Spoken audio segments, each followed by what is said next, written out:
सामसंग रे एबे रिसेंटली तीनोटी नुआ फोन लॉन्च होईची गैलेक्सी जेड फोल्ड 8 अल्ट्रा आउ गोटे रही गैलेक्सी जेड फोल्ड 8 जहाँकि एबे को नुआ सेप रो लॉन्च होईची आउ एक रही गैलेक्सी जेड फ्लिप 8 तेबे तीनोटी रे बढ़िया प्राइस रे आपण किनि पारिबे एबे एक ऑफर आसीबा को जाउची जा वीडियो रे हमें जानिबा शेष पर्यंत देखंतु जदि आपण भी फ्लिपकार्ट रो किछि ना किछि किनुथिबे तेबे ए ऑफर आपण को पई बहुत बढ़िया रहइबो तो आसंतु जानिबा ये फ्लिपकार्ट ऑफर विषय रे ता पूर्वरु निहाती गोटे लाइक करिवे सब्सक्राइब करनथिले सब्सक्राइब करी पाखर थिबा बेल आइकन को दबाइ दियंतु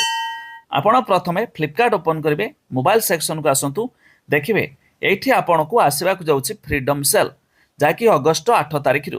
तबे एई ऑफर रे आपण जाहाबे किछि किनंती आपण को बहुत सारा डिस्काउंट मिलथाय आपण जानिछंती आ सब लोक मध्य चाहिथांती कि फ्लिपकार्ट रे कोनोसी ऑफर आसीबा को नै एई मध्य रे आपण जानिथिबे रिसेंटली सैमसंग तार जबरदस्त फोन मध्य लॉन्च करिछि तेबे आपण एई फोन को जदि एक्सचेंज करूछंती जाके आपण को 1,20,000 दाम फोन 75,000 टंका रे मध्य पाई पारिबे जोटा कि देखंतु ये नवा शेप रो जो फोन लॉन्च हेछि एबे फोल्ड वाला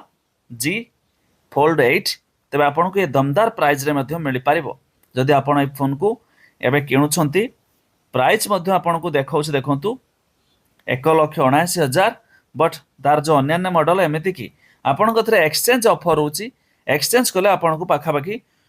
74,000 मिल पारियो बोली मध्य एठी मेंशन रहिछि जेमिति कि देखि पारुथिबे विथ एक्सचेंज अप टू 75,000 टका पर्यंत आपण मध्य एक्सचेंज करि पारिबे तबे सैमसंग रो ए जो फोन लॉन्च हेछि बहुत बढ़िया फोन रहिछि जदि आपण किनिया पई प्लान करथुबे ए फोन को मध्य किनि पारिबे जाकी रिसेंटली लॉन्च हेछि फ्लिपकार्ट रे आसीबा को जाउछि अगस्त 8 तारिख रु फ्रीडम सेल